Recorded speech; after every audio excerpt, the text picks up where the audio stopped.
እግዚአብሔርን እንድልናገኘው ፈልገ ነው እዚያ ውስጥ አለ የኔ አባቴ እግዚአብሔር የፈጠረኝ ባሪያው በጥምቀት የወለደኝ ከቤተ ክርስቲያን ማህበር የጨመረኝ ባሪያ ልሆን የማልገባው ልጁ ያደረገኝ የሰማይ አባቴ እዚህ አለ ብሎ እግዚአብሔር በትክክል አለ ብላችሁ ፊል ይሄም ተሰምቷችሁ ያውቃል ስሜቱ እና ቤተ ክርስቲያኑ ስንገባ አንድ ማወቅ ያለብን ልቡ ባዳ የሆነ ከቤተ ክርስቲያን የሌለ የእግዚአብሔር ወገን መሆኑን ትቶ የሌላ የሆነ እዚህ ውስጥ ግን በማስመሰል ክርስቲያን መስሎ ቢኖር አይምሮውን ለሰይጣን ሽጦ አይምሮውን ለገንዘብ ክዶ አይምሮውን ደግሞ ለአድርባይነት ሽጦ የእግዚአብሔር እንደዚህ ቢል የኢትዮጵያ ቤተክርስቲያን ኦርቶዶክስ ካለች በኋላ ተዋህዶ የሚለውን መጠሪያ ያበጀችው ለምን ይመስላችኋል? በየዘመናቱ ሐሰት ቢፈጠር ሐሰተኛ መምህር ቢመጣ ሐሰተኛ መጽሐፍ ቢጻፍ ሐሰት የሆነ አምላክ ቢመጣ ጣዖት ቢመጣ በክርስቶስ ስም ሌላ ክርስቶስ ቢመጣ የውሸት ክርስቶስ ሐሰት እውነት መስሎ ቀለም ተቀብቶ ቢመጣ እምንለካው በምንድነው? መለኪያው አህዛችን ምንድነው ተብለን ብንጠየቅ የዚህ ሁሉ መለኪያው መምህርን ሁሉ አትመኑ፣ መምህሩ ከእግዚአብሔር እንደሆነ መርምሩ ነው። መምህሩ ከእግዚአብሔር እንደሆነ በምንድነው የምንመረምረው? እግዚአብሔር እየመጣ መምህር ገሌ ትክክል ነው መቼም ሊለን አይችልም። እንዴት ነው የምንለካው? አንድ መምህር የእግዚአብሔር መሆኑ የሚለካው እንግዲህ ከጳጳሱ የበለጠ የመጨረሻ የቤተክርስቲያን ማዕረግ የለም። ግን በጳጳሱ ቤት ቅዳሴ አይቀደስም። ቤተክርስቲያን ኤርሚያስ ላይ፣ ቤተክርስቲያን ዮሐንስ ላይ፣ ቤተክርስቲያን ሙሴ ላይ አይደለም የቆመችው። ጴጥሮስን አለት አለው። ጴጥሮስ የቆመበት ደግሞ አንድ አለት አለ። ጴጥሮስ ራሱ የቆመበት አለት ምንድነው ነው? ቤተክርስቲያን እነዚህ የቆሙበት አለት ላይ ነው የቆመችው። እዚያ ላይ ያልቆመች ቤተክርስቲያን አትባል። ቤተክርስቲያን ውስጥ ሰው ይገባና ይቆርብና ራሱ ቤተክርስቲያን ይሆናል። ይገርማችሁ። የንጉሥ ክርስቶስ ቤተ መንግስቱ ቤተክርስቲያን ነው። እግዚአብሔር የሰው እጅ በሰራው ቤት አይኖርም። ታዲያ ቤተክርስቲያን የሰራ ነው እኛ ነን። የሰው ፍርድ ቤት አይደለችም እንጂ የእግዚአብሔር ግን ፍርድ ቤቱ ናት ቤተክርስቲያን። ፍርድ ከመቅደስ ይሰጣል፣ ፍትህ ከመቅደስ ይገኛል። ቤተክርስቲያን የፍጹም ለውጥ ከተማ ናት። የፍጹም ለውጥ እህሉን ለውጦ ቁርባን ያደረገ አምላክ እኛን ያለውጠን። ክርስቶስ በቤተ ክርስቲያን ውስጥ ብቻ ተቀምጦ በቤታችን የማናመልከው እንደ ጣዖት መቅደስ ውስጥ ብቻ ቁጭ አለ ነው ማለት አይደለም። ቅዳሴው ሰርግ ነው። ቅዳሴ በተቀደሰ ቁጥር ሰርግ ነው። በሰርጉ ቀን የራሱን ስጋ የሚያበላ ክርስቶስ ብቻ ነው። እንዲህ ያለ ሙሽራ ማለት የግለሰብ አስተምህሮም ፈቃድም ምኞትም ሊኖርባት አይችልም። እንደዚያ ያለባት ቤተ ክርስቲያን አትባልም፣ ድርጅት ነው የምትባለው ማለት ነው። ሃሌሉያ። በስመ አብ ወወልድ ወመንፈስ ቅዱስ አሐዱ አምላክ። በስመ አብ ወወልድ ወመንፈስ ቅዱስ አሐዱ አምላክ። በስመ አብ ወወልድ ወመንፈስ ቅዱስ አሐዱ አምላክ። ይትባረክ እግዚአብሔር አምላክ አበዊነ ቅዱሳን ዘሰብሐ ምህረቱ በላዕሌነ። ምህረቱን ቸርነቱን ይቅርታውን በሕይወታችን ላይ ያጸናልን የአባቶቻችን ፈጣሪ እግዚአብሔር ላደረገልን በጎ ሥራ ሁሉ ስሙ የተመሰገነ ይሁን። የእናታችን የቅድስት ድንግል ማርያም የቅዱስ ቂርቆስ ረድኤት፣ የቅዱሳን መላእክት፣ የቅዱሳን ነቢያት፣ የቅዱሳን ሐዋርያት፣ የቅዱሳን ጻድቃን ረድኤታቸውና በረከታቸው ከእኛ ጋር ይሁን። ክቡር መምህራችን መምህር አባ ገብረ ሥላሴ ምህረት የርዕሰ ገዳማት ወአድባራት ጣና ቅዱስ ቂርቆስ የአባቶችና የእናቶች አንድነት ገዳም አበምኔት፣ የተወደዳችሁ አባቶቻችን ካህናት፣ ወንድሞቻችን ዲያቆናት፣ የጉባኤ ደቀ መዛሙርት፣ አባቶቻችን መነኮሳት፣ እናቶቻችን መነኮሳያት፣ ምእመናን ምእመናት ሁላችሁ አንድ አምላክ በሚሆን በአብ በወልድ በመንፈስ ቅዱስ ስም እንዴት አደራችሁ? እንደምን ዋላችሁ? እንደምን ሰነበታችሁ? ቸርነት ገንዘቡ የሆነ አምላካችን ለዚህ ቀን ስላደረሰን ስሙ የተመሰገነ ይሁን። እንኳን አደረሳችሁ። በመካከላችን ተገኝቶ እንዲያስተምረን ቅዱስ ፈቃዱ ይሁንልን። እንደ እግዚአብሔር ቅዱስ ፈቃድ በዚህ አብይ ጾም እግዚአብሔር በምህረቱ ቢያስፈጽመን ስለ ቅዳሴ እየተማማርን እንዘልቃለን ብለን ቃል ገብተን ነበረ ሁላችንም።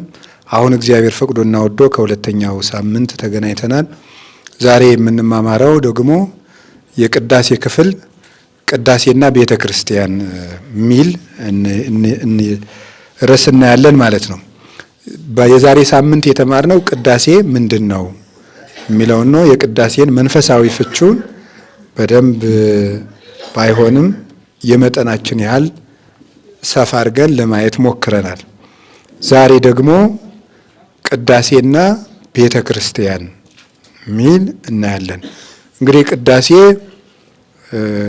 የመጨረሻው የአገልግሎት አክሊል እንደሆነ ተነጋግረናልና እንደዚያ ከሆነ ቅዳሴው ደግሞ የሚካሄደው በቤተ ክርስቲያን ስለሆነ ቅዳሴና ቤተ ክርስቲያን ምንድን ናቸው ነው? እንግዲህ ቅዳሴና ቤተ ክርስቲያን ቅዳሴው የምንነጻበት፣ የምንቀደስበት፣ ይቅርታ የምናገኝበት፣ ከእግዚአብሔር ጋር የምንገናኝበት ነው። ይህ ሁሉ የሚካሄደው ደግሞ በቤተ ክርስቲያን ነው። በግለሰብ ቤት መሆን አይችልም። ለምሳሌ በጳጳሱ ቤት ቅዳሴ አይቀደስም። እንግዲህ ከጳጳሱ የበለጠ የመጨረሻ የቤተ ክርስቲያን ማዕረግ የለም። ግን የጳጳሱ የቱንም ያህል እንኳን ቅዱስ ቢሆን በጳጳሱ ቤት እንኳ ሊቀደስ አይችልም። በቤተ ክርስቲያን ብቻ ነው የሚቀደሰው። እና ቤተ ክርስቲያንና ቅዳሴን ምንድን ነው የሚያገናኛቸው የሚለውን እናያለን ማለት ነው።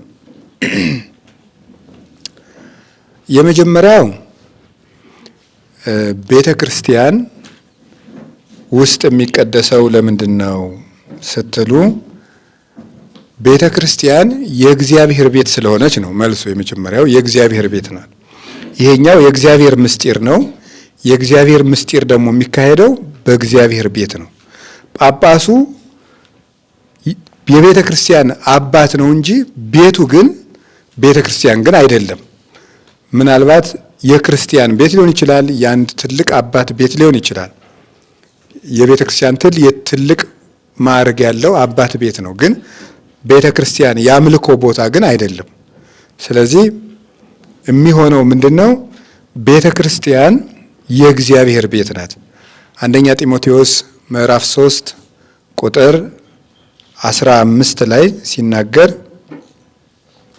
ቅዱስ ጳውሎስ እንደገለጸልን ወእዝዘከ ከመ ታስተራት ቤተ ክርስቲያኑ ለእግዚአብሔር፣ የእግዚአብሔርን ቤተ ክርስቲያን ትሰራና ታከናውን ዘንድ አዝሃለሁ። አምዳ ወድዳ ለጽድቅ ቤቱ ለእግዚአብሔር ሕያው፣ ይቺውም የእውነት መሰረትና ግድግዳ የሕያው እግዚአብሔርም ቤት ናት ይላል። የእውነት መሰረት የሕያው እግዚአብሔር ቤት ናት። የእውነት መሰረት የሕያው እግዚአብሔር ቤት። እውነት ከቤተ ክርስቲያን ነው የተገኘው ማለት ነው። እውነት ከቤተ ክርስቲያን የተገኘው፣ ቤተ ክርስቲያን የእውነት ሚዛንም ጭምር ናት። እውነትንም ትለካዋለች። ሐሰት እውነት መስሎ ቀለም ተቀብቶ ቢመጣ የምትለካው ቤተ ክርስቲያን ናት። በየዘመናቱ ሐሰት ቢፈጠር፣ ሐሰተኛ መምህር ቢመጣ፣ ሐሰተኛ መጽሐፍ ቢጻፍ፣ ሐሰት የሆነ አምላክ ቢመጣ፣ ጣዖት ቢመጣ፣ በክርስቶስ ስም ሌላ ክርስቶስ ቢመጣ፣ የውሸት ክርስቶስ የምንለካው በምንድን ነው? መለኪያው አህዛችን ምንድን ነው ተብለን ብንጠየቅ የዚህ ሁሉ መለኪያው ቤተ ክርስቲያን ናት። እንደ ቤተ ክርስቲያን መምህር ይለካል።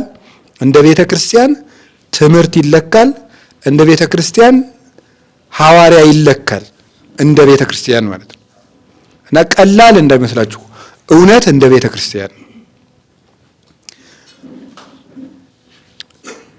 አሃዊነ ይትመንዋ ለኩላ መንፈስ አላ መክርዋ ለመንፈስ ለማህበ እግዚአብሔር ይእቲ ይላል ሐዋርያው ቅዱስ ዮሐንስ በመልእክቱ ሲናገር፣ ወንድሞቻችን መንፈስን ሁሉ አትመኑ፣ መንፈስ ከእግዚአብሔር እንደሆነ መርምሩ እንጂ ይላል። መንፈስ ብሎ መምህር ተብሎ ነው የሚተረጎመው። መምህርን ሁሉ አትመኑ፣ መምህሩ ከእግዚአብሔር እንደሆነ መርምሩ ነው። መምህሩ ከእግዚአብሔር እንደሆነ በምንድን ነው የምንመረምረው? መንፈስን አትመኑ የተባለው መምህር ነው፣ ወይም ትምህርት መንፈስ ይባላል። በነገራችን ላይ ትምህርት መንፈስ ይባላል፣ መምህርም መንፈስ ይባላል። እንደ አውዱ ማለት ነው። መንፈስን ሁሉ አትመኑ ሲል መምህራንን ሁሉ አትመኑ ሲል ነው። ታዲያ መምህራንን ሁሉ አትመኑ ሲባል መምህሩ ግን ከእግዚአብሔር እንደሆነ መርምራችሁ መኑ ተብሏል። እግዚአብሔር እየመጣ መምህር ገሌ ትክክል ነው መቼም ሊለን አይችልም። እንዴት ነው የምንለካው? አንድ መምህር የእግዚአብሔር መሆኑ የሚለካው በቤተ ክርስቲያን ነው የሚለካው። በቤተ ክርስቲያን አስተምህሮ ይለካል ማለት ነው። ቤተ ክርስቲያን ባልን ጊዜ ምን ማለታችን ነው? በኋላ እንመጣበታለን። ቤተ ክርስቲያን የእውነት መሰረት ናት ብያቸዋለሁ። የእውነት መሰረትና የእውነት ሚዛን። ከዛ ደግሞ የሕያው እግዚአብሔር ቤት ናት። የሕያው እግዚአብሔር ቤት ቀላል አይደለም። ይሄ ዝም ብሎ የሚታይ አይደለም። የሕያው እግዚአብሔር ቤት ናት። ያ ማለት የግለሰቦች ሐሳብ የለባትም ነው። የሕያው እግዚአብሔር ቤት ናት ማለት ምን ማለት ነው? እግዚአብሔር ላይ የቆመች ናት ማለት ነው። እግዚአብሔር ላይ የቆመች ናት። የግለሰብ አስተምህሮም ፈቃድም ምኞትም ሊኖርባት አይችልም። እንደዚያ ያለባት ቤተ ክርስቲያን አትባልም፣ ድርጅት ነው የምትባለው ማለት ነው። ቤተ ክርስቲያን ለመባል አንዲት ቤተ ክርስቲያን እግዚአብሔር ላይ መቆም አለባት። ስለዚህ ጌታ የተናገረው ሁልጊዜ የለመድነው አንድ ኃይለ ቃል አለ አይደለም? የማቴዎስ ወንጌል ምዕራፍ 16 ቁጥር 17 ላይ ያለው ቅዱስ ጴጥሮስ ምን ብሎታል? ጌታ አንተ አለት ነህ፣ በአንተ ላይ ምንን እሰራታለሁ ነው ያለው? ቤተ ክርስቲያኔን እሰራታለሁ ብሎታል። አንተ አለት ነህ፣ በዚያች አለት ላይ ቤተ ክርስቲያኔን እሰራታለሁ። ብዙ አባቶቻችን ሊቃውንት እንደሚተረጉሙት አንተ አለት ነህ፣ በዚያ አለት ላይ ቤተ ክርስቲያኔን እሰራታለሁ የሚለው ጴጥሮስ ራሱ የቆመበት አለት ምንድነው ነው? በዚያ አለት ላይ ቤተ ክርስቲያኔን እሰራታለሁ ያለው ምንድነው ብላችሁ ታስባላችሁ? ጴጥሮስን አለት አለው። ጴጥሮስ የቆመበት ደግሞ አንድ አለት አለ። ያ አለት ምንድነው? አንተ አለት ነህ፣ በዚያም አለት ላይ ቤተክርስቲያንን መሰረታታለሁ አለው። ያ አለት ማን ነው ይመስላችኋል? ያ ማለት ከዚያ ቀድሞ ጌታችን መድኃኒታችን ኢየሱስ ክርስቶስ እንግዲህ ታሪኩን አልተርከውም። ቅዱሳን ሐዋርያትን ሰው እኔን ማን ይለኛል ብሎ ጠይቋቸው እገሌ ይሉሃል፣ እገሌ ይሉሃል፣ እገሌ ይሉሃል፣ እገሌ ይሉሃል ብለው ነግረውታል። እናንተስ ማን ትሉኛላችሁ ብሎ ሲጠይቃቸው ግን እኔ ምን ብለው ነው የመለሱለት? አንተ የሕያው እግዚአብሔር ልጅ ክርስቶስ ነህ አሉት። አንተ የሕያው እግዚአብሔር ልጅ ክርስቶስ ነህ አለው። ጴጥሮስ አንተ አለት ነህ፣ በዚህ አለት ላይ ቤተክርስቲያን መሰረታታለሁ አለው። ስለዚህ ያ ጴጥሮስ የቆመበት አለት ማን ነው ማለት ነው? ክርስቶስ ነው ማለት ነው። ክርስቶስ ነው። አሁን ልብ ብላችሁ ስሙ። ለምንድን ነው ጌታ እስከዚያ ሳይል እዚህ አለት ላይ ነው ቤተክርስቲያንን የምመሰርተው ያለው? ለምንድን ነው? ትክክለኛውን የክርስቶስ ማንን እንግዲህ ከዛ በፊት ሌሎቹ ሐዋርያት ኤርምያስ ነህ፣ ዮሐንስ ነህ፣ ሙሴ ነህ፣ ከነቢያት አንዱ ነህ ይሉ ትባላለህ ብለው ብዙ ማንነቶች ጠርተዋል። እነዚህ ላይ ቤተክርስቲያን አልቆመችም። ቤተክርስቲያን ኤርምያስ ላይ፣ ቤተክርስቲያን ዮሐንስ ላይ፣ ቤተክርስቲያን ሙሴ ላይ አይደለም የቆመችው። ቤተክርስቲያን እነዚህ የቆሙበት አለት ላይ ነው የቆመችው። እነዚህ የቆሙበት አለት ማን ነው? ክርስቶስ ነው። እዚህ ለኛው ላይ ነው የምሰራው ያለው ለዚህ ነው። ነቢያትና ሐዋርያት የዚህ ህንፃ ተጋጣሚዎች ናቸው። በዚህ የማዕዘን ድንጋይ ላይ የቆሙ ህንፃዎች ናቸው እነዚህ። ወይም ደግሞ ሌላ ጊዜ እንደያገባባቸው ሲተረጉሙ ሐናጺዎች ናቸው። በነቢያትና በሐዋርያት መሰረት ላይ ታንጻቸዋል አይደለም የሚለው? በነቢያትና በሐዋርያት ኤፌሶን ምዕራፍ 2 ቁጥር 20 ላይ በነቢያትና በሐዋርያት መሰረት ላይ ታንጻቸዋል። የነቢያትና የሐዋርያት መሰረታቸው ማን ነው ስንል የማዕዘኑም ድንጋይ ክርስቶስ ነው ይላል ቅዱስ ጳውሎስ። የማዕዘኑም ድንጋይ ክርስቶስ ነው። ስለዚህ ቤተ ክርስቲያን ማን ላይ ቆማለች ተብለን ብጠይቅ ክርስቶስ ላይ፣ ወይም ቤተ ክርስቲያን የቆመችው የክርስቶስ ማንነት ላይ ነው የቆመችው ማለት ነው። የክርስቶስ ማንነት ላይ የቆመች ነው። እዚያ ላይ ያልቆመች ቤተ ክርስቲያን አትባልም። የግለሰቦች ማንነት ላይ፣ የአንድ ሊቅ ማንነት ላይ፣ የአንድ ጻድቅ ማንነት ላይ አይደለም የቆመችው። ክርስቶስ ላይ የእግዚአብሔር ማንነት ላይ ነው የቆመችው ማለት ነው። እነዚህ ቅዱሳን ሁሉ የህብረቱ አንድነትና አናጺዎች ናቸው። እኛ ደግሞ አንዳንድ ድንጋዮች ነን። እየጠረቡ የሚያስገቡን ደግሞ እነዚህ ቅዱሳን አባቶቻችን ናቸው። አንድ ድንጋይ ነን። ለክርስቶስ ማህበር እድምተኛ እንድንሆን እየጠረቡ ያስገቡናል። እናንተ ብሎ እንደነገረን ቅዱስ ጳውሎስ ነግሮናል። እናንተ የእግዚአብሔር ሕንፃ ናችሁ ብሎ ነግሮናል። ሁለተኛ ጢሞቴዎስ ምዕራፍ 3 ላይ እናንተ የእግዚአብሔር ሕንፃ ናችሁ፣ እናንተ የእግዚአብሔር ሕንፃ ናችሁ ካለ በኋላ ቅዱስ ጳውሎስ አንተሳ ለኛ ምንድን ነው ስንለው ደግሞ አስተናደፍኩ መሰረተ ከመጠቢብ ሊቀ ጸረብት አለ። እኔ ደግሞ ብልህ አናጺ ነኝ አለ። ቅዱስ ጳውሎስ ምን አለ? እኔ ብልህ አናጺ ነኝ፣ እናንተ ደግሞ ሕንፃ ናችሁ አለ። ክርስቶስ ደግሞ የሕንፃው የማዕዘን ራስ ነው። ስለዚህ ቤተ ክርስቲያን የቆመችው የክርስቶስ ማንነት ላይ ነው። አሁን የኢትዮጵያ ቤተ ክርስቲያን ኦርቶዶክስ ካለች በኋላ ተዋህዶ የሚለውን መጠሪያ ያበጀችው ለምን ይመስላችኋል? ክርስቶስ የሚለው ስጋ ብቻ ክርስቶስ አይደለም፣ መለኮት ብቻ ክርስቶስ አይደለም፣ የተዋህደው ነው ክርስቶስ የሚባለው። ስጋ ብቻውን ስጋ ነበር ድሮ፣ ቃል ብቻውንም ቃል ነበር የሚባለው። ከተዋህደ በኋላ ግን ክርስቶስ የሚል ስም መጣ። ስለዚህ ይሄ ስም ነው ስሜ፣ ማንነቴ ይሄ ነው፣ የኢትዮጵያ ኦርቶዶክስ ቤተክርስቲያን የኢትዮጵያ ኦርቶዶክስ ተዋህዶ የሚል መጠሪያ የያዘችው ለምንድን ነው? እኔ የቆምኩት ክርስቶስ ማንነት ላይ ነው ማለት ነው። የክርስቶስ ማንነት ላይ እግዚአብሔር የገለጠው ማንነት ላይ የቆመች ቤተክርስቲያን ትባላለች። ሰው ያገኘውን ነገር ላይ የቆመች ቤተክርስቲያን አይደለችም። ይህንን ጌታ ሲናገር ምንድን ያለው? ብፁዕ አንተ ስምዖን ወልደ ዮና እስመ ይከሰተ ለከ ዘንተ ዘሥጋ ወደም። የዮና ልጅ ስምዖን ሆይ ይህንን ስጋዊ ደማዊ አልገለጠልህም፣ የሰማይ አባቴ ገልጦልሃል እንጂ አለው። ዮና የሚለው ቃል ሲተረጎም ርግብ ማለት ነው። የዮና ልጅ ስምዖን ብሎ ጌታ የጠራበት ምክንያት የአባቱን ስም የመንፈስ ቅዱስ ልጅ ጴጥሮስ ሆይ እያለው ነበር። መንፈስ ቅዱስ የሚመራ ጴጥሮስ ሆይ ይህንን ማንነቴን አባቴን የገለጠልህ እንጂ ስጋዊ ደማዊ እውቀት አልገለጠልም። ስለዚህ የሰማይ አባቴ የገለጠልህ ያንተ መቆሚያ እምነት ላይ ቤተክርስቲያን ቁማ ትኖራለች ማለት ነው። ስለዚህ ቤተክርስቲያን የእግዚአብሔር ቤት ናት ባልን ጊዜ እግዚአብሔር የመሰረታት ብቻ ሳይሆን የቆመችው እግዚአብሔር ላይ ነው። በዚያ ዕለት ላይ ነው የቆመች ስንል በክርስቶስ ላይ ነው የቆመችው። አንደኛ ቆሮንቶስ ምዕራፍ 10 ላይ ምንድን ነው? ሁሉም ስለ እስራኤል ጉዞ ሲናገር ቅዱስ ጳውሎስ እነዚያ ይጓዙ የነበሩ እስራኤላውያን ይከተላቸው ከነበረው ከመንፈሳዊ አለት ውሃ ጠጡ ይልና ያም አለት ክርስቶስ ነው ይላል። ያም ማለት ክርስቶስ ነው። ያ ይከተላቸው የነበረው እስራኤል ውሃ ሲጠማቸው የምታጠጣቸው 12 አይን ያላት ድንጋይ ነበረች ይዘዋት የሚዞሩ። እሷን ሲመታት ሙሴ ውሃ ይጠጣል። ስለዚህ ከሚከተላቸው አለት ውሃ ጠጡ አለ። ከዛ ያ አለት ማን ነው ብለን ስንጠይቀው ቅዱስ ጳውሎስ ያ አለት ክርስቶስ ነው ይላል። ስለዚህ ነቢያት ቆመውበት ነበር ማለት ነው በትክክል በተስፋ። ስለዚህ ሙሴን ይከተለው የነበረው አለት ማለት ሙሴ የቆመበት ሙሴን የመራው ማለት ነው። ሙሴም እዚህ አለት ላይ ቆሞ ነበር። አሁን ደግሞ ቅዱስ ጴጥሮስ መጣና እዚሁ አለት ላይ ቆመ። እውነትም በነቢያትና በሐዋርያት መሰረት ላይ መቆም ማለት ይሄ ነው ማለት ነው። አሁን ከዚያ በኋላ ሰው ግን የክርስቶስ ሕንፃ ለመሆን መጥቶ እዚህ ሕንፃዋ ውስጥ ለመግባት ይጠረባል። አሁን መምህራን ምን እያደረጉ ነው? ምንድን ነው የሚደረገው? አሁን እኔ ሳስተምር ምን እያደረኩ ነው? እየጠረብኩ ነው ማለት ነው። ገብቷችኋል? ምን ማለት እንደሆነ እንጠረባለን። የሚጠርበን ማን ነው? የእግዚአብሔር ቃል። አንዳንድ የሆነ ጉጣጉጥ ነገር ቢኖርብን እሷ ትለቀንና በትክክል እንደው ቦታችን ላይ ሄደን ክርችም ብለን እንድንገባ ነው። ትክክለኛ ቦታችን ሕንፃ እንዳናበላሽ ማለት ነው። እንዳናበላሽ ቦታችን ላይ ሄደን እንድንገባ ነው የምንጠረበው። እና ከዛ በኋላ ቦታችን ላይ ሄደን ስንገባ ቤተክርስቲያን እንባላለን ማለት ነው። ቤተክርስቲያን የእግዚአብሔር ቤት ናት። ያ ማለት እግዚአብሔር ላይ የቆመች እግዚአብሔር የመሰረታት ናት።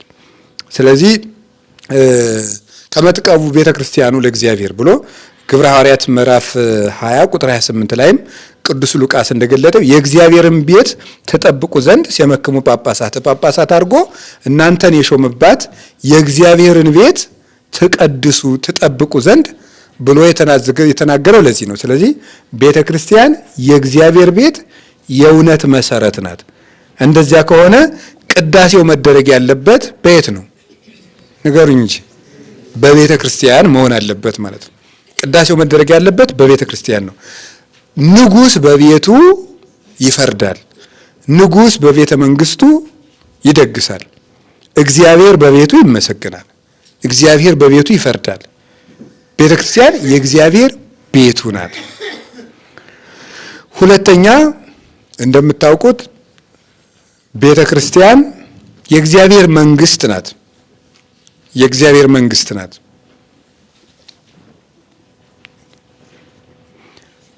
ጌታ ሁለት ቃላትን ተናግሯል። የዮሐንስ ወንጌል ምዕራፍ 18 ላይ ጲላጦስ አንተ የአይሁድ ንጉሥ ነህ ብሎ ሲጠይቀው አንድ መልስ መልሶታል። መንግስት የሰ ኢኮነት ምዝንቱ ዓለም፣ የኔ መንግስት ከዚህ ዓለም አይደለችም ብሎ መልሶ ነበር። የሉቃስ ወንጌል ምዕራፍ 1 ላይ መልአኩ ቅዱስ ገብርኤል ለእመቤታችን ሲያበስራት ምን ብሏት ነበረ? ለያዕቆብ ወገን ለዘላለሙ ይነግሳል ወይ ነግስ ለቤተ ያዕቆብ፣ ለያዕቆብ ወገን ለዘላለሙ ይነግሳል፣ አንቺ የምትወልጂው ልጅ ለያዕቆብ ወገን ለዘላለሙ ይነግሳል ይላል። አሁን የያዕቆብ ወገን ማለት ነው። ያዕቆብ እግዚአብሔር ከዚህ በኋላ ያዕቆብ አትባል ብሎ ምን የሚል ስም ሰጥቶታል? እስራኤል ማለት ምን ማለት ነው? የእግዚአብሔር ሕዝብ ማለት ነው። እስራኤል ማለት የእግዚአብሔር ሕዝብ ነው ባጭሩ ሲተረጎም። ሌላ 2-3 ትርጉም አለው ከሃሊ፣ ነጻሪ፣ ከማምላኩ እየተባለ ዋናው መሰረታዊ ነገር ግን እስራኤል ማለት የእግዚአብሔር ሕዝብ ማለት ነው። አሁን ልብ በሉ ያዕቆብ ጠገበ ሲባል አሁን ምን ማለት ነው? የእግዚአብሔር ሕዝብ እስራኤል ጠገቡ ማለት ነው። ያዕቆብ ሆይ መንጋ ቤት ድንኳኖች ምን ያምር ሲባል እስራኤላውያን ሆይ እንዴት ታምሩ ተብሎ ነው የሚተረጎሙ። ስለዚህ ለያዕቆብ ወገን ለዘላለሙ ይነግሳል ባለ ጊዜ ልብ በሉ ለያዕቆብ ወገን ለዘላለሙ ይነግሳል ተብሎ ሲተረጎም የያዕቆብ ወገን ማለት ምን ማለት ነው ሲተረጉሙት? አሁን የእግዚአብሔር ሕዝብ ማለት ነው አይደለ? የእግዚአብሔር ሕዝብ ማለት ደግሞ በሐዲስ ኪዳን ማን ናቸው? ክርስቲያኖች ናቸው። ስለዚህ ቤተ ክርስቲያን ድንግል ማርያም የወለደችው የማን ንጉስ ነው ማለት ነው? የቤተ ክርስቲያን ንጉስ ነው ማለት ነው። የቤተ ክርስቲያን ንጉስ ነው። ቤተ ክርስቲያን የእግዚአብሔር ቤተ መንግስት ናት። ክርስቶስ ደግሞ የቤተ ክርስቲያን ንጉስ ነው። መልአኩ እያለው ያለው ምንድነው? አንቺ የምትወልጂው ልጅ የቤተ ክርስቲያን ንጉስ ነው እያለት ያለ። ለያዕቆብ ወገን ይነግሳል ማለት የክርስቲያኖች ንጉሳቸው መሲሁ ነው እያላት ነው። አንቺ የምትወልጂው መሲሁን ነው የምትወልጂው። ምክንያቱም ዳዊት በኢየሩሳሌም ይነግሳል፣ ለዘላለሙ ግን አይነግስም። ሰሎሞን በኢየሩሳሌም ነግሷል፣ ለዘላለሙ ግን አይነግስም። ለዘላለም የሚነግሰው መሲሁ ብቻ ነው። ያን መሲህ ነው የምትወልጂው አንቺ። ለዘላለም ነግሶ የሚኖር የክርስቲያኖችን ንጉስ ትወልጂዋለሽ ነው። ስለዚህ መንግስቱ ደግሞ ለዘላለም ናት። ስለዚህ ወተውዎ መንግስት ወስልጣን ወምኩናን ዘላለም ብሎ ዳንኤል ምዕራፍ 9 ላይ ነቢዩ ዳንኤል ተናግሮ ነበረ። ወመጻ ወልደ እጓለ እመሕያው በደመና ሰማይ፣ የሰው ልጅ የሚመስል በሰማይ ደመና መጣ። ወአብጽሕዎ ሀበ ብሉየ መዋዕል፣ በዘመናት ወደ ሸመገለውም አቀረቡት ካለ በኋላ ወተውዎ መንግስት ወስልጣን ወምኩናን፣ ለሱም መንግስት ስልጣንና ግዛት ለልጅ ልጅ ለዘላለሙ ተሰጠው ይላል። ያ የሰው ልጅ የተባለው ትንቢተ ዳንኤል ምዕራፍ 9 ላይ የሰው ልጅ ብሎ የሚጠራው ጌታችን ኢየሱስ ክርስቶስ ነው። የሰውን ስጋ ለብሶ ስለተዋሃደ የሰው ልጅ ያለው ወደ በዘመናት ወደ ሸመገለው አደረሰው ያለው ደግሞ ቃል የለበሰው ስጋ የአብን ቀዳማዊነት፣ የአብን ስልጣን፣ የአብን መንግስት ገንዘቡ አድርጎ ስጋ በቃል አምላክ ስለሆነ ነው። ከዚያ በኋላ ግን መንግስት ስልጣንና ግዛት ተሰጠው የተባለው መንግስት ስልጣን ተሰጠው የተባለ በስጋ ርስት ነው። ያ ስጋ እንግዲህ የዘላለም ገዥ ይሆናል ማለት ነው። ይሄ የዘላለም ገዥ የሚሆነው ድንግል ማርያም በስጋ የምትወልደው ለማን ነው የሚነግሰው? በምድር አይነግስም። ምክንያቱሳ መንግስቱ የዘላለም ስለሆነ ብሉየ መዋዕል የሚሆን የዚያን የቀዳማዊ እግዚአብሔርን መንግስት አድርጎ ዘላለማዊ ግዛት ይገዛል እንጂ በምድር ላይ አልነገሰም። ለዚያ ነበር ክርስቶስ በምድር ላይ ሲንከራተት የኖረው፣ ቤት ያልነበረው፣ ሲሰደድ የኖረው፣ ዋሻ ውስጥ ያድር የነበረው። እሱ በምድር ሊነግስ አልመጣም። የክርስቶስ መንግስቱ ቤተክርስቲያን ናት። በቤተክርስቲያን ይነግሳል እንጂ ክርስቶስ በዚህ ዓለም ቤተ መንግስት አልነገሰም። ቤተ መንግስትን ያልተወለደበትም ለዚያ ነበር በረቶች ላይ የተወለደው። እሱ በዚህ ዓለም መንግስት የለውም። መንግስቱ ለዘላለም ናት። ይህ ዓለም በመንግስቱ ውስጥ ያለ አንድ የሚያልፍ ጭብጥ የማይሞላ የሱ ፍጥረት ነው።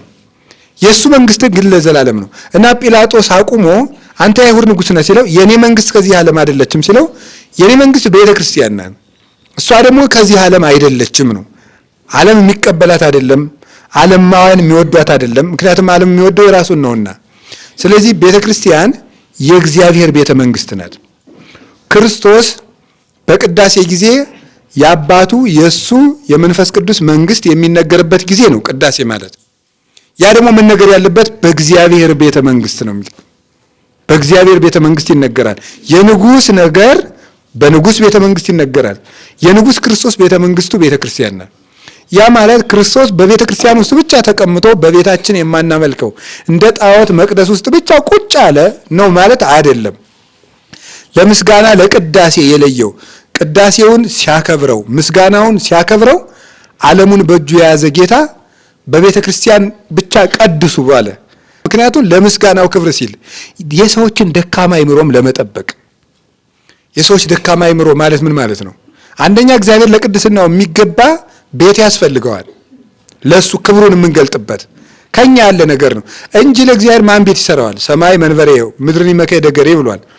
ሰማይ መንበሬ ነው፣ ምድር የእግሬ መረገጫ ነው። አይኑ ቤተ ታንጹ ለማይደሬ ለኔ ምን አይነት ቤት ነው የምትሰሩልኝ ብሏል። ለሱ የሚሰራ ቤት የለም። ስለዚህ እግዚአብሔር ቤተ ዋኮ ውስተ ቤት ዘገብሮ ወደ ሰብ ዘይሃድር እግዚአብሔር የሰው እጅ በሰራው ቤት ውስጥ አይኖርም ብሏል ቅዱስ ጳውሎስም የሐዋርያት ሥራ ምዕራፍ 17 ላይ እግዚአብሔር የሰው እጅ በሰራው ቤት አይኖርም። ታዲያ ቤተክርስቲያን የሰራ ነው እኛ ነን።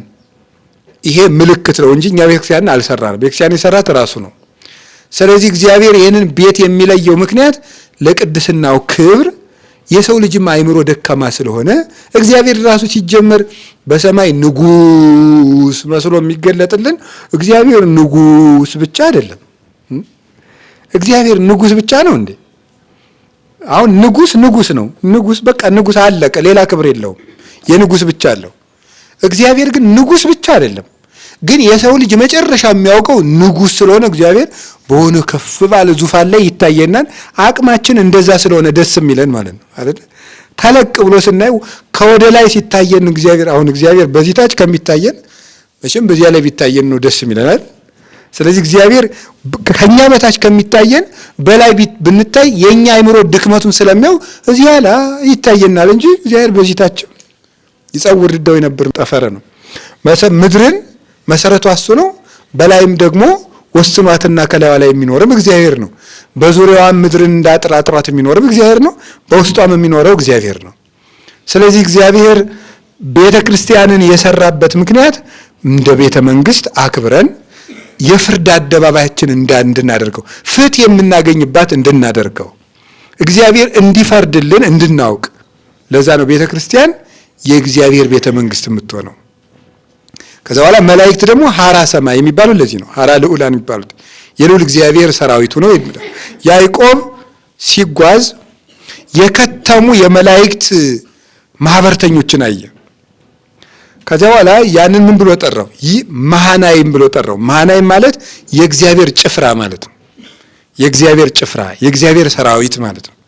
ስለዚህ አሁን ቤተክርስቲያን ውስጥ የሰው ጭፍራ አይደለም የሚኖረው፣ የእግዚአብሔር ሰራዊት ነው የሚሆነው። ሰው የእግዚአብሔር ህብረት ውስጥ የእግዚአብሔር አገልጋይ የእግዚአብሔር ወታደር ሆኖ ጋኔንን ሊወጋ ነው እንጂ ቤተክርስቲያን ውስጥ የሚመጣው የሰው ሆኖ ቤተክርስቲያን አይመጣም። ሰው የሰው የሆነ ቤተክርስቲያን ውስጥ አይኖርም፣ የእግዚአብሔር ነው። ነኪርሰ ይጥዕሙ ያለ ለዚህ ነው። ባይድ በዚች ቤተክርስቲያን ውስጥ አይኖርም፣ በሷ ካለው ነገርም ባይድ አይቀምስም የሚለው ለዚህ ነው። ሥርዓተ ቅዳሴ ነው እንደዚህ የሚለው መግቢያው ላይ ነኪርሰ ይጥዕሙ። ልዩ እንግዳ ባይድ የሆነ ከቤተ ክርስቲያን የቀመስኩ ይመስለዋል እንጂ አይቀምስም። ልቡ ባዳ የሆነ ከቤተ ክርስቲያን የሌለ የእግዚአብሔር ወገን መሆኑን ትቶ የሌላ የሆነ እዚህ ውስጥ ግን በማስመሰል ክርስቲያን መስሎ ቢኖር አይምሮውን ለሰይጣን ሽጦ አይምሮውን ለገንዘብ ክዶ አይምሮውን ደግሞ ለአድርባይነት ሽጦ ወይም ደግሞ ለዘረኝነት ክዶ ወይም ለጎጠኝነት ክዶ የእግዚአብሔር እንደዚህ ቢል ቤተ ክርስቲያን ውስጥ እየኖረ ይመስለዋል እንጂ ቤተ ክርስቲያን ታወጻከ አፋ ሥርዓተ ቅዳሴ የሚለው አውጥታ ትጥልሃለች ይላል። ቤተ ክርስቲያን አውጥታ ትጥልሃለች እንጂ አትኖርም ይላል። ቤተ ክርስቲያን የእግዚአብሔር ቤተ መንግስት ናት። ሰው እግዚአብሔር ማህበርተኛ፣ እግዚአብሔር እድምተኛ፣ እግዚአብሔር ሰራዊት ነው የሚሆነው። ኢያሱ እስራኤልን ይዞ ሲሄድ ከአማሌቃውያን ጋር ሊዋጋ ሲል መልአኩ ሰይፍ መዞ ታየው። አንተ ከኛ ወገን ነው ወይስ ከጠላቶቻችን ወገን ነህ አለው መልአኩ። እኔ ከእግዚአብሔር ወገን ነኝ ነው ያለው። ኢያሱ ግን የጠየቀ ምን ብሎ ነው? ከኛ ወገን ነህ ወይስ ከጠላቶቻችን ወገን ነህ ሲለው ምንድን ነው የመለሰ? እኔ ከእግዚአብሔር ወገን ነኝ አለው። ከእግዚአብሔር ጋር ከሆንክ ያንተ ነኝ እያለው ነው። የራስህ ከሆንክ ግን እኔ ያንተ አይደለሁም። እኔ የእግዚአብሔር የሆነ ሰው ሁሉ ከኔ ጋር አንድ ይሆናል ነው ያለው መልአኩ ማለት ነው። ስለዚህ የእግዚአብሔር ቤተ መንግስት ስለሆነች ቤተክርስቲያን ከዚህ የተነሳ የንጉሱ የእግዚአብሔር ምስጋና በሱ ቤተ መንግስት ትቀርባለች። ፍርድ ከቤተ ክርስቲያን ይወጣል። ፍርድ ከቤተ ክርስቲያን ይጀምራል። ለምሳሌ አፍኒንና ፊናስን ቀሰፋቸው አይደል እግዚአብሔር? ለምንድነው እንደዚህ ያደረገው? ቤተ ክርስቲያን የእግዚአብሔር ፍርድ ቤት ስለሆነች ነው። የሰው ፍርድ ቤት አይደለችም እንጂ የእግዚአብሔር ግን ፍርድ ቤቱ ናት ቤተ ክርስቲያን። የምሕረቱም ቤት ናት። በዛው እግዚአብሔር ይፈርድባታል። አፍኒንና ፊናስ የተፈረደባቸው ከኤሎፍላውያን ሳይሆን ከእግዚአብሔር ቤተ መቅደስ ነው የተፈረደባቸው። ፍርድ ከመቅደስ ይሰጣል፣ ፍትህ ከመቅደስ ይገኛል። ከሱ ነው የሚመጣው። ቤተ ክርስቲያን የእግዚአብሔር ቤተ መንግስት ስለሆነች እዚህ ቤተ ክርስቲያን ውስጥ ቅዳሴ ይደረጋል። ከቃሉ ጋር ናችሁ? የንጉስ ባልደረቦች በሙሉ ንጉሱን በቤተ መንግስት ተፈቅዶላቸው ያመሰግናሉ። እና ቤተ ክርስቲያኑ ስንገባ ወደ እግዚአብሔር ቤተ መንግስት እንደምንገባ እያሰብን መግባት። ቤተ ክርስቲያኑ ልናስቀድስ ስንገባ የቅዳሴ አሁን ሁለተኛው ክፍል ላይ መቅድም ነው። ሁለተኛው መቅድም ላይ ነው ያለነው። አንድ ማወቅ ያለብን ቤተ ክርስቲያን ስንገባ ነው ቅዳሴ የሚጀምረው። ቤተ ክርስቲያን ስንገባ ወዴት እየገባን እንደሆነ ማሰብ ነው። ወዴት እየገባን እንደሆነ ወደ እግዚአብሔር ቤት ነው የምንገባው። ኧረ ደስ ይላል እኮ እውነቴን ነው። ወደ እግዚአብሔር ቤት፣ ወደ እግዚአብሔር ቤት ይውላችሁ። ወደ እግዚአብሔር ቤት። የሰው ቤት ይሞላል አይደል? አይሞላም? ይሞላል። አይሞላም? ይሞላል። የእግዚአብሔር ቤት ግን በሞላው ኃይል። የሰው ቤት ይመርጣል፣ የእግዚአብሔር ቤት ግን ዝም ብሎ ይቀበላል።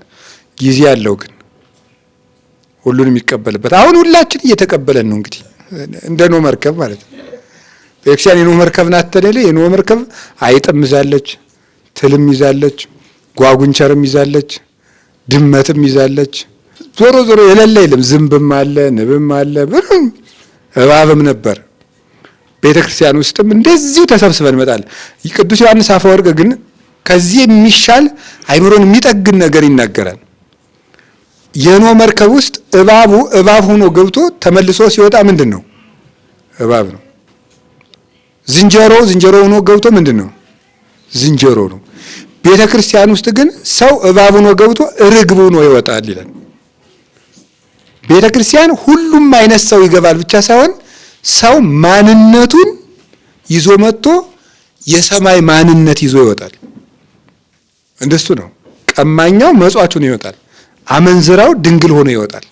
ቤተክርስቲያን ውስጥ ከገባ ይቀደሳል፣ ይነጻል፣ ይባረካል፣ ይከብራል።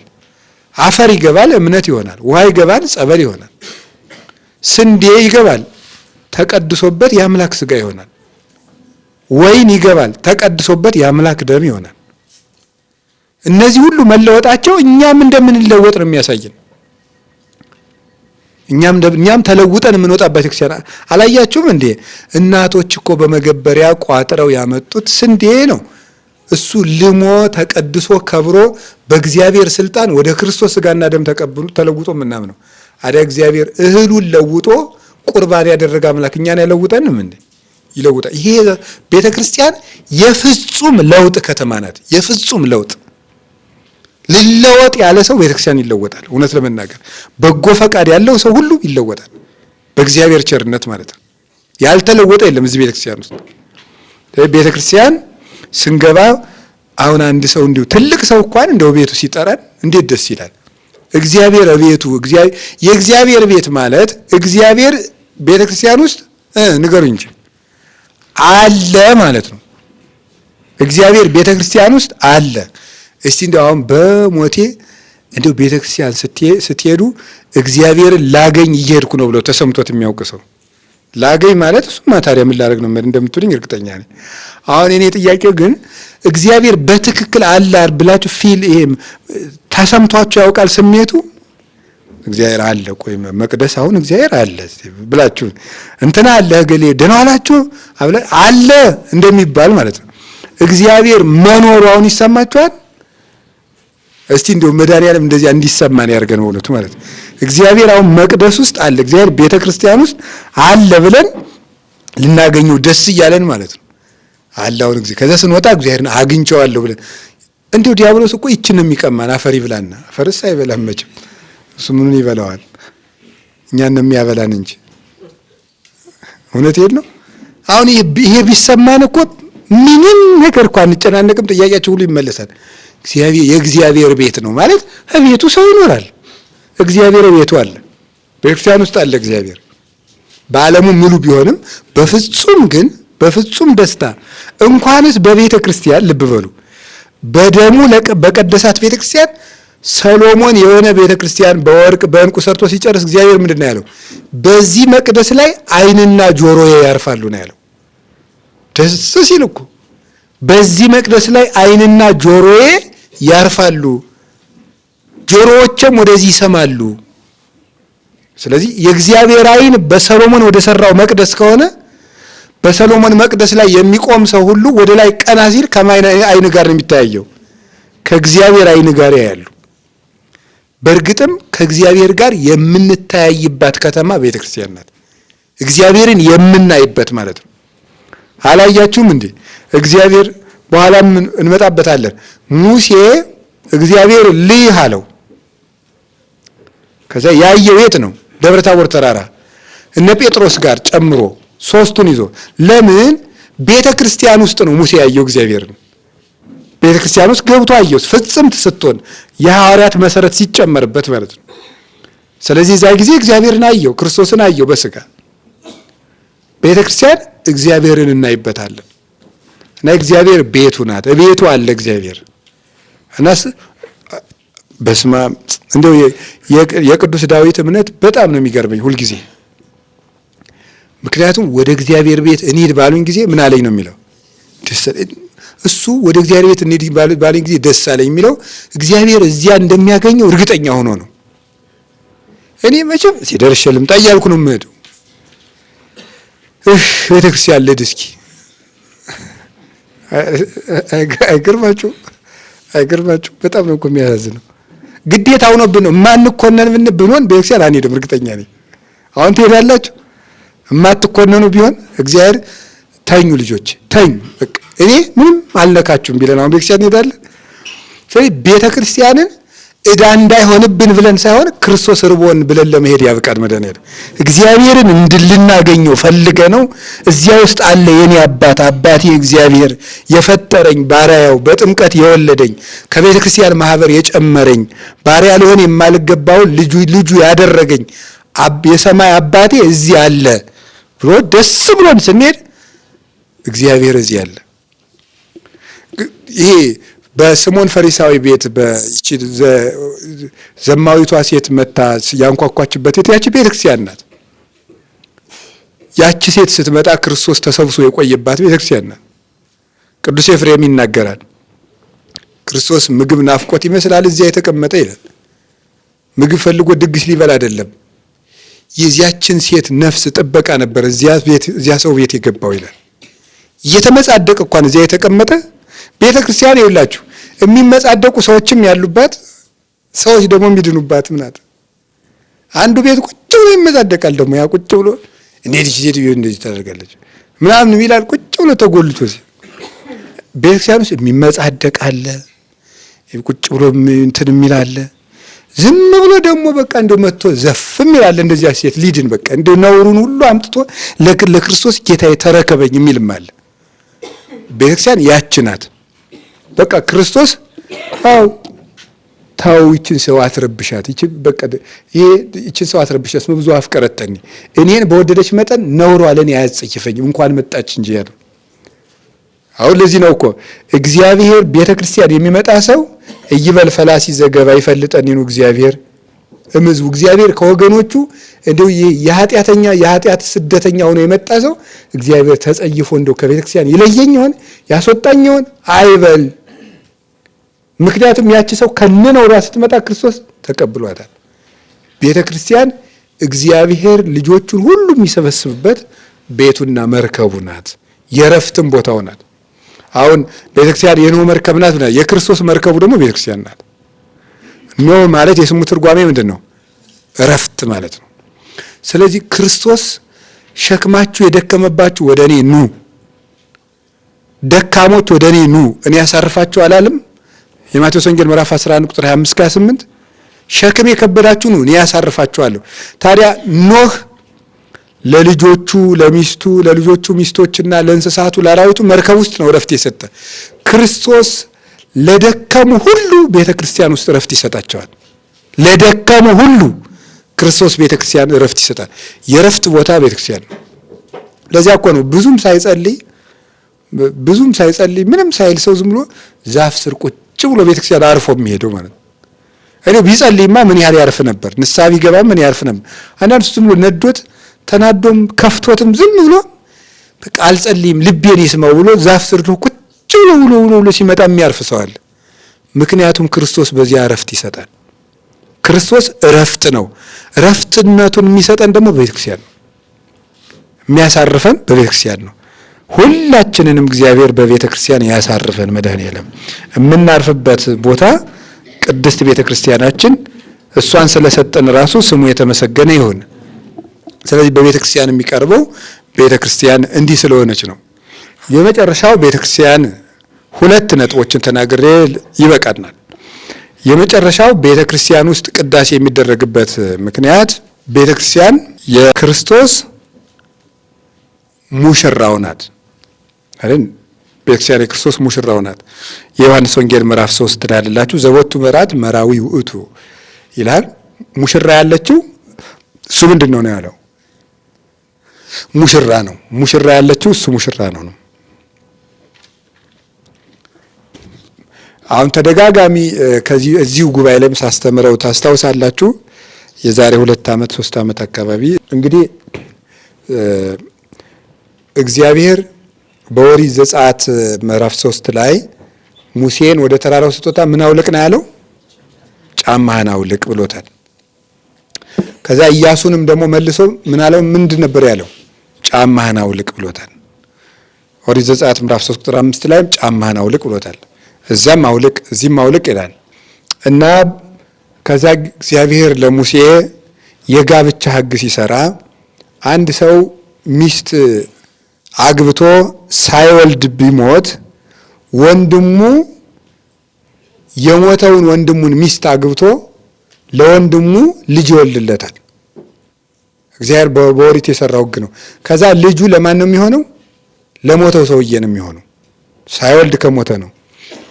አሁን ግን ከዛ በኋላ ይሄ ሰውዬ ግን የወንድሙን ሚስት ጨምሮ ማስተዳደር ቢያቅተውና አቅም የለኝም እሷን ለማስተዳደር ብሎ ቢያስብ ሕዝብ ተሰብስቦ ምን ያደርጋል? ሰውየው ጫማውን አውልቆ ለሴቲቱ ይሰጣታል። ጫማውን አውልቆ ይሰጣታል።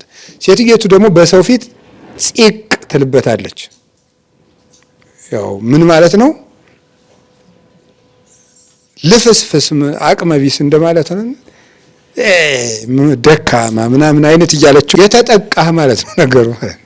ጥቁ መምራት ማትችል እዚህ የወንድምህን ገመና ማትሸፍን አይነት ነገር ብላ እንደዛ ትልበታለች። ይሁን ብሎ ሰውየው ቤቱን ይሄዳል። ጉዳዩ ምንድነው? ጫማ ማውለቅ በእስራኤል ባህል ሙሽራ የመሆን አቅም ነው። ገባችሁ? የማስተዳደር አቅም። አሁን ጫማውን አውልቆ የሚሰጣት እኔ ሙሽራ የመሆን ምን የለኝም ማለት ነው፣ አቅም የለኝም ማለት ነው አቅም የለኝም ማለት ነው። ይሄንን ያዙና እንግዲህ ሙሴ ሆይ ጫማህን አውልቅ ማለት ምን ማለት ነው? ሙሽራ ወንድ ሙሽራ ለሴት ሙሽራ ምኗ ነው? ምኗ ነው ይመስላችኋል? ባለቤቷ ነው። ባለቤቷ ነው ማለት ምን ማለት ነው? አሁን እኔ የዚህ ጭራ ባለቤት እኔ ነኝ። ምን ማለት ነው? አዝበታለሁ ማለት ነው። አዝበታለሁ ጭራ አሁን እኔ ያባ ነኝ ቢል የሚያዝብኝ እሱ ነው። ከዚህ ውጭ እንዳትነኩኝ አይነት ነገር ነው እያለ ያለው ማለት ነው። ስለዚህ አዝበታለሁ በጭራዬ ማለት ነው።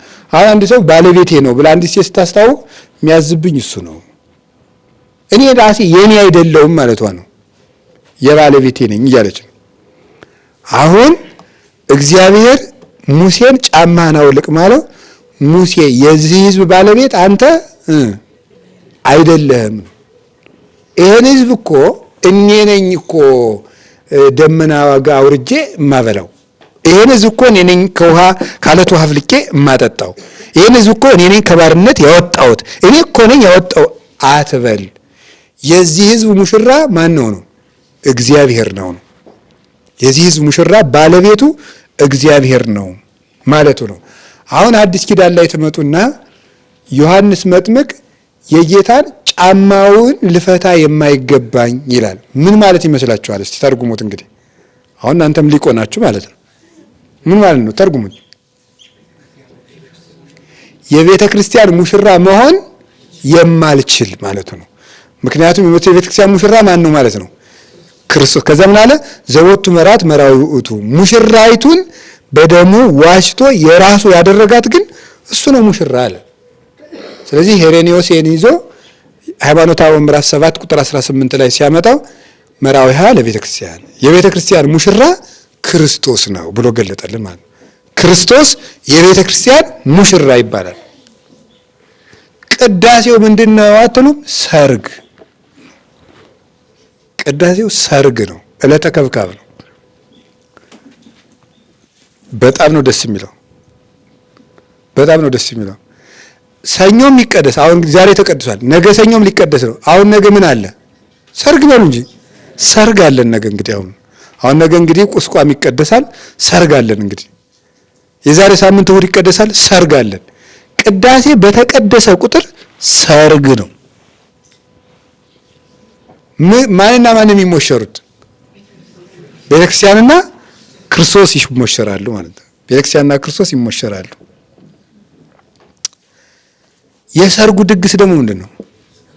ቅዱስ ሥጋውና ክቡር ደሙ ነው። ስለዚህ ስርዓተ ቅዳሴው መጀመሪያ መግቢያው ላይ ስርዓተ ቅዳሴው መግቢያው ላይ ገና ላይለ ፀሐይ ላይለ ጽዋ ይባላል። እዚያው ሳይገባ ገና የዝግጅት ቅዳሴ ነው የሚባለው። እሱ ውስጥ አልገባንም። አሁን የዝግጅት ቅዳሴ የሚለው እናየዋለን ወደፊት። ሳይገባ ስርዓተ ቅዳሴው ምንድነው? በቃ በሙሽራው ቀን የራሱን ስጋ አርዶ የሚያበላ ሙሽራ ማን ብቻ ነው ይላል? ክርስቶስ ነው ይላል። በሰርጉ ቀን የራሱን ስጋ የሚያበላ ክርስቶስ ብቻ ነው እንዲህ ያለ ሙሽራ ማለት ነው። ቤተክርስቲያን የሰርጉ ቀን ነው። ከዚያ በኋላ መላእክት፣ ነቢያት፣ ሐዋርያት፣ ሰማዕታት፣ ጻድቃን እነዚህ ሁሉ የሰርጉ ድምተኞች ናቸው፣ ሚዜዎች ናቸው። አንዲት ምዕመን የአንድ ምዕመን ነፍስ ስትቆርብ ይላሉ። ነቢያትና ሐዋርያት በጠቅላላ ተገኝተው ነው እልል የሚሉት ማለት ነው። በጠቅላላ ተገኝተው 99 ነገደ መላእክት ማን ነገረን? መድኃኒዓለም። የማቴዎስ ወንጌል የሉቃስ ወንጌል ምዕራፍ 18 ላይ አልነገረንም? አዎ። ንስሐ ከማያስፈልጋቸው 99 ነገደ መላእክት ይልቅ ንስሐ በሚገባ በአንድ ኃጢአተኛ በሰማይ መላእክት ደስታ ይደረጋል። በሰማይ መላእክት ጠፍቶ በተገኘው ልጅ ተደሰተን። ቤተ ክርስቲያን 9 ድሪም እያላት 1 ድሪም ጠፍቷት ያገኘች ሴት ነበረች። ሉቃስ 15 ላይ ቁጥር 10 አካባቢ። ስለዚህ ምን አደረገች? 9 ድሪም ቢኖራት አንዱ ጠፍቷት 10ኛው እሱን ፈልጋ አገኘች። ታቱ ወትፈነቅል ኩሎ ሁል መብራት አብርታ እየፈነቀለች በጎድጓዳው ጉድጓድ ድሪመን አላያችሁም እያለች አንዲቱን ትፈልጋለች ይላል።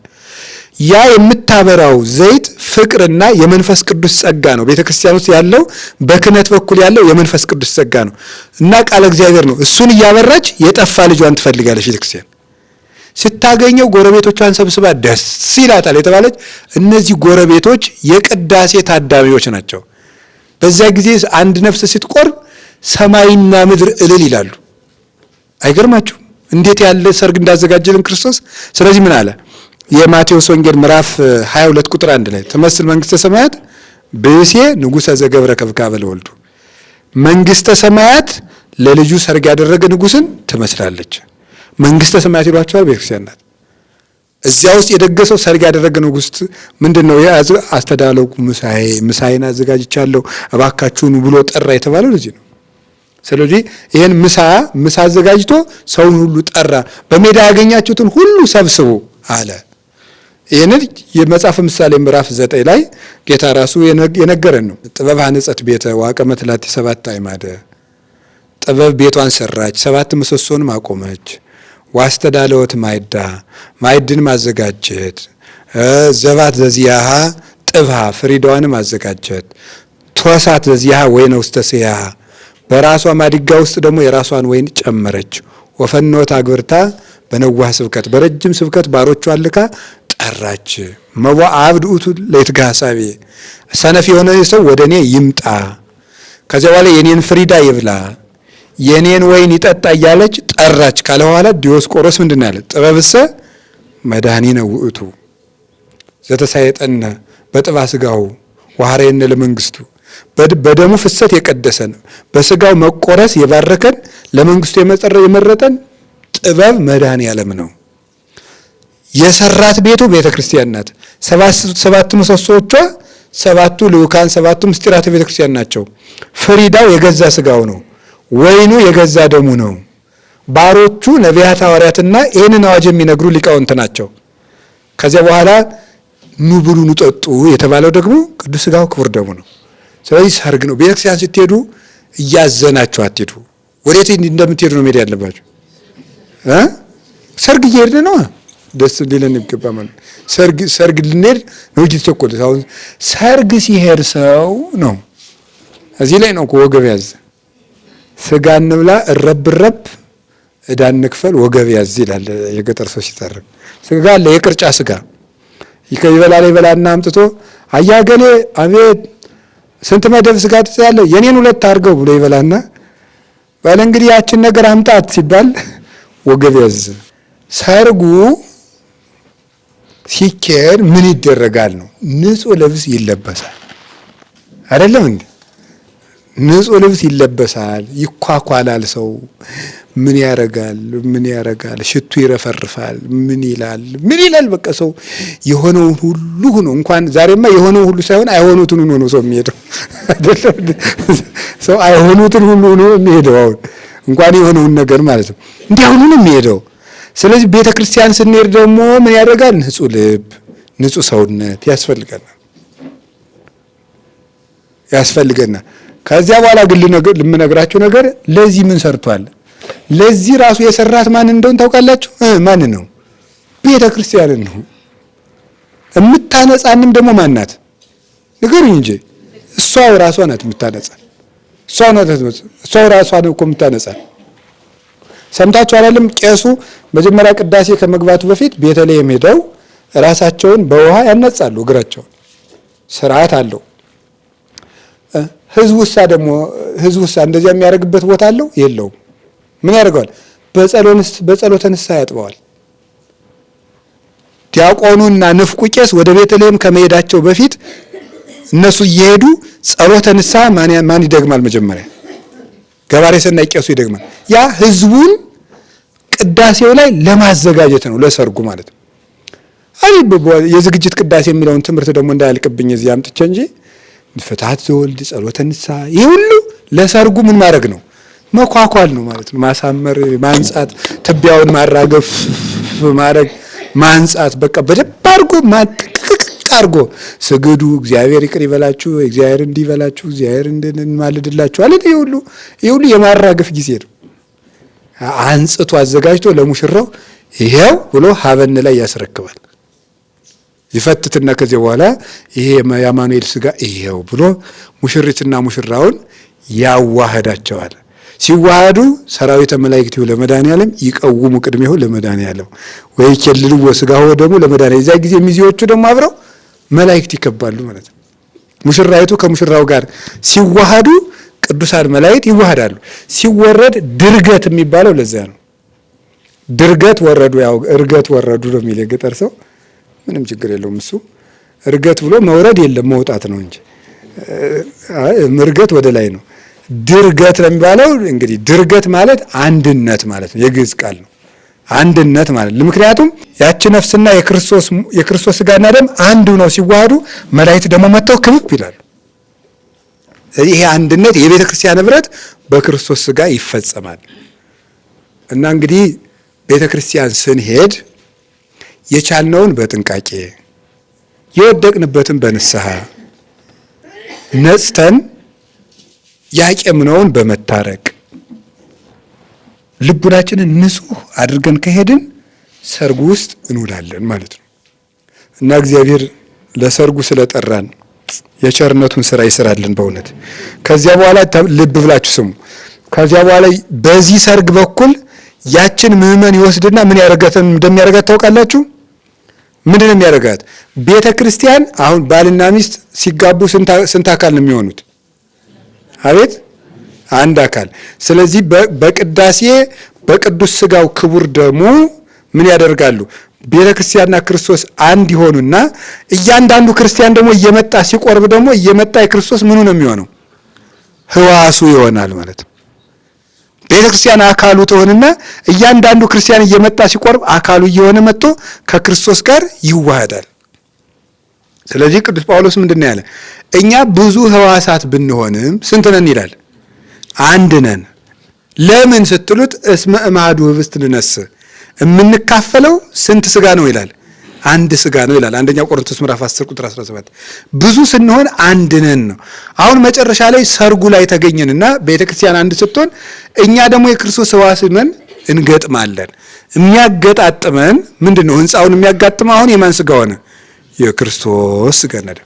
አሁን ቄሱ ለዚህ ምልክቱ ያደርጋል። አቁርቦ ይጨርስና ገብቶ እንዘ ብዙኃን ንሕነ እምጾታ ዘመን ዘዚአሁ ናምን ሞቶ ወንሴፎ ትንሣኤሁ ለጊዜ ክርስቶስ ዘይትአተት ጸጋሁ መለያሌ አሐደ ይረሴየነ ምስሌሁ በአጽናፈ ዓለም ይጠባህ አሐዱ ሥጋሁ።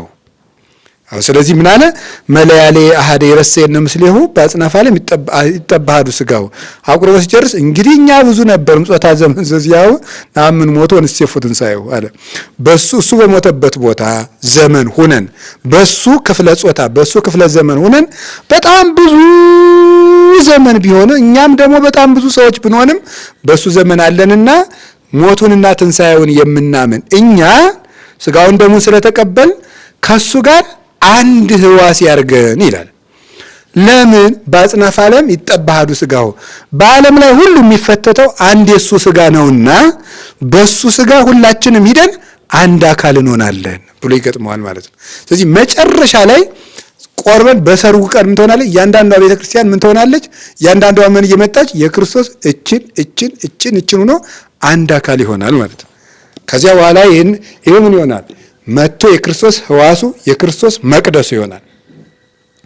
ቤተ ክርስቲያን ውስጥ ሰው ይገባና ይቆርብና ራሱ ቤተ ክርስቲያን ይሆናል። አይገርማችሁ? ቤተ ክርስቲያን መጥቶ ሰው ሲቆርብ ሲያስቀድስ ራሱ ደግሞ ቤተ ክርስቲያን ይሆናል። አንድ ቤተ ክርስቲያን ነው፣ መቅደስ ይሆናል። አብ ወልድ መንፈስ ቅዱስ እሱን ያድሩበታል፣ ማደሪያ ሆኖ ይወጣል። የመንፈስ ቅዱስ ሀብቱ በሱ ላይ ይፈስና በልቡናው ይዋሃደዋል። ከዚህ በኋላ አንደኛ ቆሮንቶስ ምዕራፍ 3 ቁጥር 16 ላይ ቅዱስ ጳውሎስ እንደነገረን የተአምሩኑ ከማንተሙ ታቦቱ ለመንፈስ ቅዱስ፣ እናንተ የመንፈስ ቅዱስ ማደሪያ እንደሆናችሁ አታውቁም እንዳለ የመንፈስ ቅዱስ ፍጹም ማደሪያነቱ ይረጋገጣል። እንዲህ ያለው ሰው ከዚህ በኋላ የእግዚአብሔር ሕይወትነቱ በልቡ አድሮ ከሱ ደግሞ ለሌሎች የሕይወት ውሃ የሚሰጥና የሚሰጥ ይሆናል ማለት ነው። ስለዚህ ቤተክርስቲያን የእግዚአብሔር አካሉ ናት። አሁን እንግዲህ እንደዚህ አይነት አንድ አጥር አለ፣ በዚህ አንድ አጥር አለ፣ መሀል ላይ የምንገባበት በር አለ። እነዚህ የእግዚአብሔር ሁለት እጆች ናቸው። ቤተክርስቲያን የክርስቶስ አካል ስለሆነች ሙሽራው ስለሆነች ኤፌሶን ምዕራፍ 1 ቁጥር 23 ላይ እሱ የቤተክርስቲያን ራስ ናት፣ እሷ ደግሞ አካሉ ናት ስለሚል፣ ስለዚህ ወደ ቤተክርስቲያን ቅጥር ግቢ ስንገባ ወደ እግዚአብሔር ሁለት እጆች ነው የምንገባው። ወደ ምሕረት እጆቹ ውስጥ እንገባለን ማለት ነው። ስለዚህ የእግዚአብሔር ቤተሰቦች ስለ ቤተክርስቲያን አሰራር ለመናገር ሥርዓተ ቤተክርስቲያን ስንማር ይሻለናል። እሱን የመናገር ጊዜ አይደለም። አሁን ህንጻው የዚህ ትርጉም፣ ግድግዳው የዚህ ትርጉም፣ ጣሪያው የዚህ ትርጉም አይደል። ከቅዳሴ አንጻር ነው ያየሁትና ቤተክርስቲያንና ክርስቶስ የሚዋሃዱበት ቅዳሴ ነው። ቅዳሴ የሰርግ ቦታ ነው። ሁላችንም ለዚህ ሰርግ ተጠርተናል። አቤት ብለን ተጠርተን ከሰርጉ ሂደን አስቀድሰን ተቀድሰን ነጽተን የክርስቶስ አካልና አንድ ማህበር ለመሆን ያብቃን። ወስብሐት ለእግዚአብሔር። ይቆየን።